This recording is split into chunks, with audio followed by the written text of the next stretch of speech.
Parliament ಅಲ್ಲಿ ಸರ್ಕಾರ ಇದನ್ನ ಚರ್ಚೆ ಮಾಡುವುದು ಇವತ್ತು ಚರ್ಚೆ ಮಾಡೋಕ್ಕೆ ಅವಕಾಶ ಕೊಡ್ತಾರೆ. ಅದಕ್ಕೆ ನಮ್ಮ ಎಲ್ಲ ಎಂಪಿಗಳು ಇಂಡಿಯಾ ಒಕ್ಕೂಟದ ಎಂಪಿಗಳನ್ನು ನೇರ ಪ್ರತಿಭಟನೆ ಮಾಡಿದ್ರು. ಯಾಕೆ ಅವ್ರಿಗೆ ಭಯ? ನಿಮ್ಮ ಫಾರಿನ್ ಪಾಲಿಸಿ ಇವತ್ತಿಂದ ನಾವು ಇರಾನ್ ಜೊತೆ ಸಂಬಂಧ ಈಗ ಸ್ಟಾಕ್ ಇಲ್ಲ. ಈಗಾಗಲೇ ಡೀಸೆಲ್ ಬೆಲೆ ನಿನ್ನೆನೆ ಹೆಣ್ಮಕ್ಳು ವರ್ಲ್ಡ್ ವುಮನ್ ಡೇ ದಿನನೇ 60 ರೂಪಾಯಿ ಏರಿಕೆ ಮಾಡಿ ಎಲ್ಲರಿಗೂ ಮಾಡಿದ್ದಾರೆ. ಎಂಪಿಗಳು ಯಾಕೆ ಮಾತಾಡ್ತಾ ಇಲ್ಲ? ಎಂಪಿಗಳು ಒಬ್ರು ಮಾತಾಡ್ತಾ ಇಲ್ಲ. ಈ ಗ್ಯಾಸ್ ಬೆಲೆದು ಗ್ಯಾಸ್ ತೊಂದರೆ ಆಗಿರೋದು ಈಗ ಎಲ್ಲ ಸ್ಟ್ರೈಕ್ ಮಾಡ್ತಾರಲ್ಲ, ಎಂಪಿಗಳು ಅದ್ರ ಬಗ್ಗೆ ಮಾತಾಡ್ಲಿ. ಎಲ್ಲದಕ್ಕೂ ಧ್ವನಿ ಎತ್ತಾರೆ, ಬಹಳ ವಿಚಿತ್ರವಾಗಿ ಧ್ವನಿ ಎತ್ತಾರೆ ಅಂತ ಮಾತಾಡ್ತೀವಿ. ಅಮೆರಿಕ ರಾಷ್ಟ್ರದ ಸರ್ವಾಧಿಕಾರಿ ಧೋರಣೆಯ ಫಲ ಇವತ್ತು ಇಡೀ ಪ್ರಪಂಚದ ಎಲ್ಲ ದೇಶಗಳ ಮೇಲೆ ಒಂದು ರೀತಿಯಾದಂತಹ ವ್ಯತಿರಿಕ್ತವಾದಂತಹ ಪರಿಣಾಮ ಬೀರ್ತಾ ಇದೆ.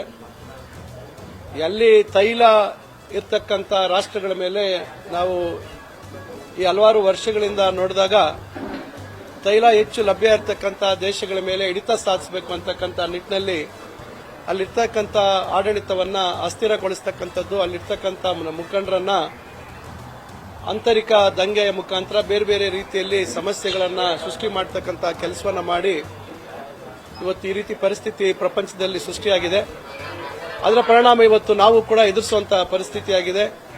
ಮಾನ್ಯ ಪ್ರಧಾನಮಂತ್ರಿಗಳು ಏನು 56 ಇಂಚಿನ ಎದೆಗಾರಿಕೆ ಇರ್ತಕ್ಕಂಥವರು ಈಗ ಏನು ಉತ್ತರ ಕೊಡ್ತಾರೆ ಈ ರಾಷ್ಟ್ರದ ಜನಕ್ಕೆ ಅಂತಕ್ಕಂಥದ್ದನ್ನ ನಾವೆಲ್ಲರೂ ಕಾದು ನೋಡ್ತಾ ಇದ್ದೀವಿ. ಯಾಕಂದ್ರೆ ಸುದೀರ್ಘವಾಗಿ ಇರ್ತಕ್ಕಂಥ ನಮ್ಮ ರಾಷ್ಟ್ರದ ಜೊತೆ ಸ್ನೇಹವನ್ನ, ನಮ್ಮ ರಾಷ್ಟ್ರದ ಸಂಕಷ್ಟದಲ್ಲಿ ಜೊತೆಯಾಗಿ ನಿಂತ ರಾಷ್ಟ್ರಗಳನ್ನ ಇವತ್ತು ಏಕಾಏಕಿ ಕೈ ಬಿಡ್ತಕ್ಕಂಥ ಪರಿಸ್ಥಿತಿ ಆಗ್ತಾ ಇದೆ. ಯಾವುದೇ ರಾಷ್ಟ್ರದಲ್ಲಿ ಆಂತರಿಕ ಅವರದೇ ಆದಂತಹ ಆಡಳಿತ ವ್ಯವಸ್ಥೆ ಮತ್ತು ಸಮಸ್ಯೆಗಳು ಇದ್ದೇ ಇರ್ತವೆ. ಆದರೆ ಒಂದು ಅಂತಾರಾಷ್ಟ್ರೀಯ ಒಪ್ಪಂದ ಸಂಬಂಧಗಳು ಬಂದಾಗ ನಮ್ಮ ನೆರೆಯ ರಾಷ್ಟ್ರಗಳ ಜೊತೆ ಒಂದು ಒಳ್ಳೆ ಉತ್ತಮವಾದಂತಹ ಬಾಂಧವ್ಯ ಇರ್ತಕ್ಕಂಥದ್ದನ್ನ ಉಳಿಸ್ಕೊಂಡು ಹೋಗ್ತಕ್ಕಂಥದ್ದು ಕರ್ತವ್ಯ. ಬಹುಶಃ ಇದರಲ್ಲಿ ಕೇಂದ್ರ ಸರ್ಕಾರ ವಿಫಲ ಆಗಿದೆ ಅಂತ ನಾನು ಹೇಳಲಿಕ್ಕೆ ಬಯಸ್ತೇನೆ. ಈಗ ಬೆಂಗಳೂರಲ್ಲೂ ಕೂಡ ಸಿಲಿಂಡರ್ಗಳ ಕೊರತೆ ಆಗಿದೆ. ಹೋಟೆಲ್ ಮಾಲೀಕರೆಲ್ಲ ಕೂಡ ಹೋಟೆಲ್ ನಡೆಸಲಿಕ್ಕೆ ಆಗ್ತಾ ಇಲ್ಲ ಅಂತ ಒಂದಷ್ಟು ಆತಂಕ ವ್ಯಕ್ತಪಡಿಸಿದ್ದಾರೆ. ನೋಡಿ, ಇದು ಬಹಳ ದೊಡ್ಡ ಒಂದು ಆತಂಕದ ಪರಿಸ್ಥಿತಿ. ಕಾರಣ ಏನೇನು ಇದ್ರ ಮೇಲೆ ಪರಿಣಾಮಗಳಾಗ್ತವೆ, ಯಾವ್ಯಾವ ಅಗತ್ಯ ವಸ್ತುಗಳ ಬೆಲೆಗಳು ಜಾಸ್ತಿ ಆಗ್ತವೆ, ಸಗಟು ಸಾಗಾಣಿಕೆಯ ಮೇಲೆ ಯಾವ ರೀತಿ ಪರಿಣಾಮ ಬೀರ್ತದೆ, ಇದು ಒಂದಲ್ಲ ಒಂದು ರೀತಿ ಕ್ಯಾಸ್ಕೇಡಿಂಗ್ ಎಫೆಕ್ಟ್ ಅಂತ ಹೇಳ್ತಾರೆ. ಇದೆಲ್ಲ ದೊಡ್ಡ ಮಟ್ಟದಲ್ಲಿ ಆಗ್ತಕ್ಕಂಥದ್ದಾಗ್ತಾ ಇದೆ. ಇದಕ್ಕೆ ಕೇಂದ್ರ ಸರ್ಕಾರನೇ ಇದಕ್ಕೆ ಉತ್ತರ ಕೊಡಬೇಕು. ಮೋದಿ ಸರ್ಕಾರಕ್ಕೆ, ಕೇಂದ್ರ ಸರ್ಕಾರಕ್ಕೆ ಅಭಿನಂದನೆಯನ್ನು ಸಲ್ಲಿಸಲಿಕ್ಕೆ ಬಯಸ್ತೇನೆ.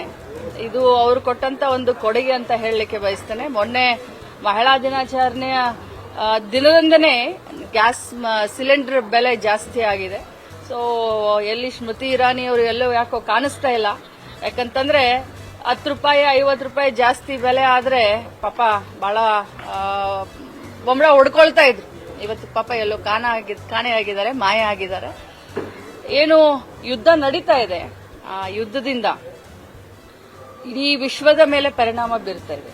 Specially diesel, petrol, gas, cylinder. ಇನ್ನು ಬರ್ತಾ ಬರ್ತಾ ನೋಡಿ, ಇದು ಬರೀ ಶುರು ಆಗಿದೆ ಅಷ್ಟೇ. ಬರ್ತಾ ನೋಡಿ ಭಾರತ ದೇಶಕ್ಕೆ ಬಹಳಷ್ಟು ಸಂಕಷ್ಟ ಎದುರಾಗಲಿದೆ. ಕೇಂದ್ರ ಸರ್ಕಾರ ತತ್ಕ್ಷಣ ಇಂಟರ್ವ್ಯೂನ್ ಆಗಬೇಕು.